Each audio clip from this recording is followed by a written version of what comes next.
Hello and welcome back. We are going to learn about a new character today. Her name is Brenda. Day 1. 5 minutes! Brenda froze.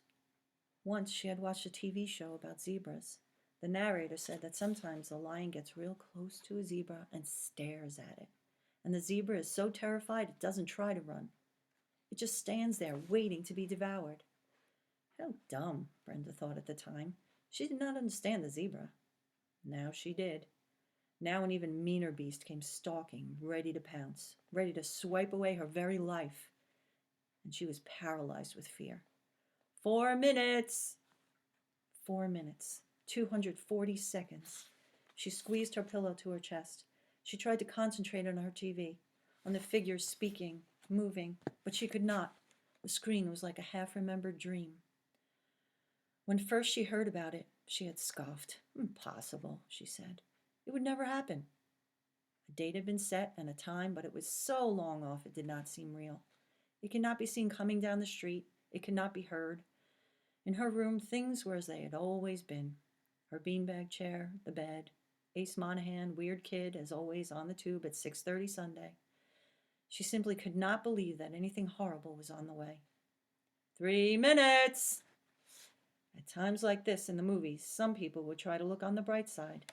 They would say something like, well, it's been a good life. How stupid.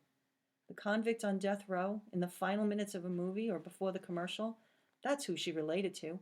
Sweaty palms clutching cell bars, the raw, terrified stare, the footsteps of priest and warden, the faint buzz that means they're testing the electric chair. The seconds ticking louder, louder. Yes, that. 2 minutes! That she understood. In one movie, a man being strapped to the chair cried out, "Just give me 1 more minute." How silly, she had thought then. Her hands and feet were spongy. She was tortured by thoughts that she might have done something to stop this. Had she tried everything?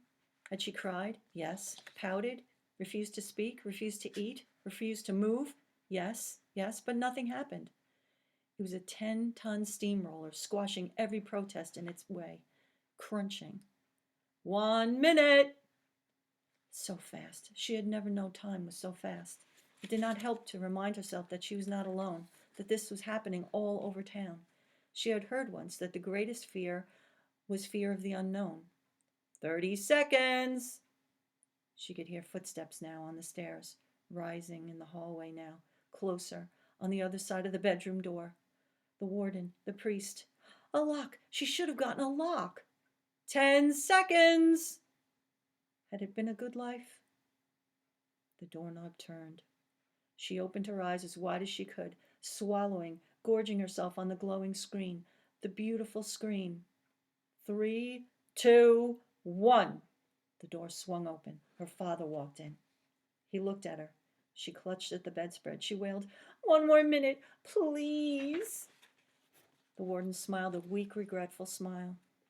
"Sorry, kiddo," he said, and he pushed the power button. Plink! The picture shrank to a point and vanished. Flushed. Gone. Herself with it. Was it her imagination? Or could she really hear 10,000 plinks all over town? The great TV turnoff had begun. Page break. It was 7:00 p.m. Sunday.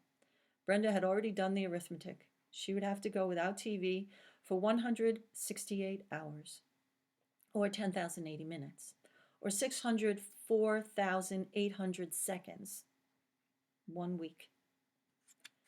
At the moment, the numbers meant nothing to Brenda. Nothing meant anything. She was numb, dead. And so was her beloved TV. The voices, the laughter, the bright leaping colors, gone with the flick of a father's finger. Nice alliteration there, right?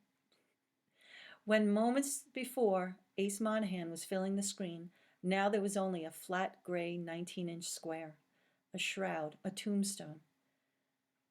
Brenda knew she was in shock. She knew this from hospital and emergency room dramas she watched. Even zebras facing lions went into shock. It was nature's way of shielding its creatures from the extremist moments of agony. But shock was not a healthy state either. Let it go on too long and you might never come out of it. That's why doctors always said if someone in shock, keep him warm, raise his legs. Brenda got under her covers and put the pillow under her feet. The red numbers of her digital clock said 7:01. 10,079 minutes to go. She groaned aloud. By 7:20, Brenda was starting to come out of shock and feeling really strange. Normally, she was attached, connected, the stream of light, a bright cord tying her to the world within the 19-inch tube, feeding her. Now the cord was gone. She stumbled queasily into space. She looked around. Dresser, bookcase, beanbag chair, lavender curtains. Hanging on the closet door was a stuffed green long-legged frog. Where did that come from? She knew this room must be hers, but it felt like someone else's. The panic hit at 7:25.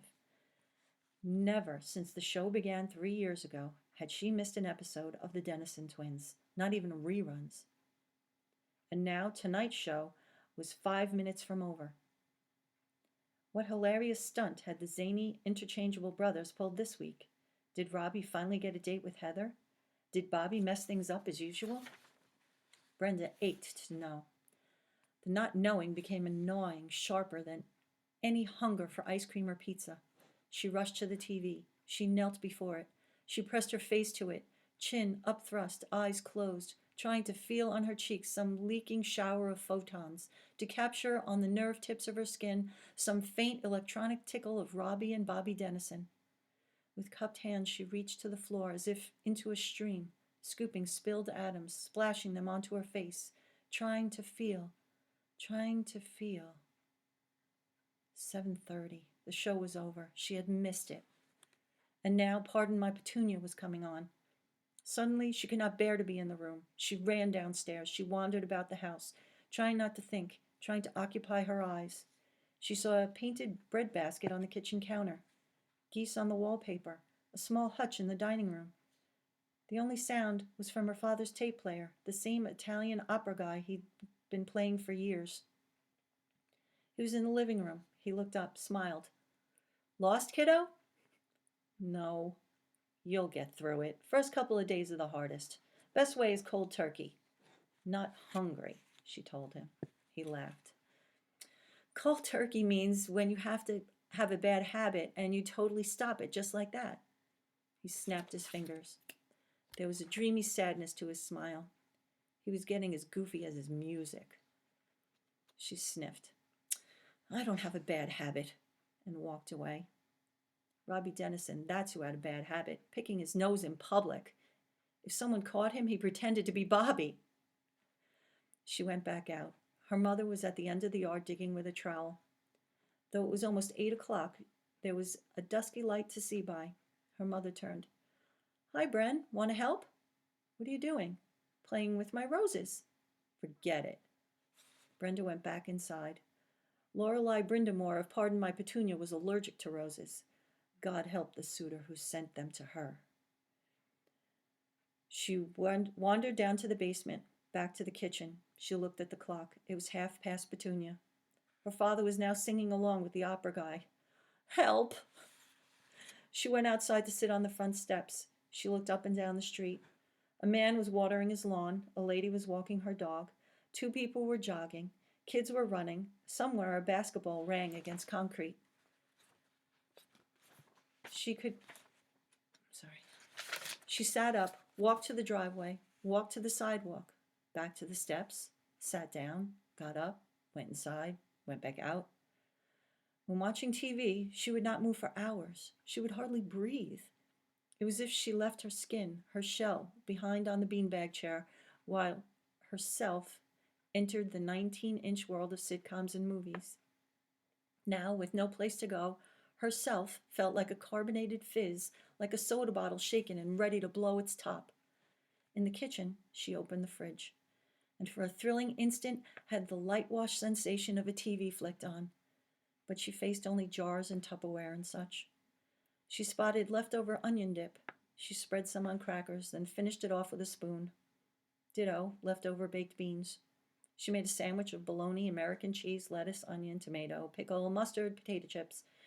She ate 5 Oreos with milk, then 2 frozen waffles toasted with syrup, then a bowl of Lucky Charms cereal, and a dish of fudge ripple ice cream, 3 maraschino cherries, plus the juice, a carrot, a can of Vienna sausage, a handful of nachos, a banana, and a spoonful of cold mashed potatoes. She was at the open refrigerator, spoon in hand, when her father yelped, "Brenda, you were in here eating an hour ago. You're still?" Brenda did not know what to say, so she had another spoonful of mashed potatoes. Her father laughed. "I always heard that when people stop smoking cigarettes, they start eating a lot. I guess TV is the same." He took the spoon from her hand. He took the crest of one ear between his fingers, drew her very close, and peered into it. "I believe," he said gravely, "you are so loaded it's coming out of your ears." Brenda flipped him a slanted smile. "Ha ha." She went upstairs. She moved as naturally as possible, considering her full load. But once in her room, she collapsed onto the bed, groaning. She had eaten through Bloobermania and Malibu. Bottoms up was on now. If she could last through that, merciful bedtime would come to the rescue. After a while, she got up and wandered about the room. She stopped at the window and stared vacantly through the blinds. Minutes passed before she realized what she was seeing in the darkness across the street. The telltale bluish glow of a TV screen. She stifled a yelp. She turned off the light, the better to see. She yanked on the string. The blinds shot up. Yes, it came from the Hurley's house. That made sense, because the great TV turnoff was a school thing for families with children, and the Hurleys were old people whose kids were grown and gone. They lived alone. She could make out the shape of the screen, a vague movement of shadows. It was maddening, like smelling a pie on a shelf she could not reach. Then it hit her. Binoculars. Her father had a pair. Where? The car, glove compartment. She raced downstairs, grabbed the keys, ran to the car, got the binoculars, and raced upstairs. She threw up the window screen, dropped to her knees, propped her elbows on the sill, raised the instrument to her eyes. The magnification was shocking. Suddenly, she was inside the Hurley's bedroom. There was the back of Mr. Hurley's head. There was Mrs. Hurley ironing. There was the TV. It was blurry. She felt for the adjustment knob on the binoculars. She turned it. Bringing the screen slowly into focus, she saw a bowling alley, flashing numbers, a cheering audience. She screamed. She threw the binoculars onto the bed. She pounded the mattress. The Hurleys were watching bowling for dollars. Okay, let's stop there.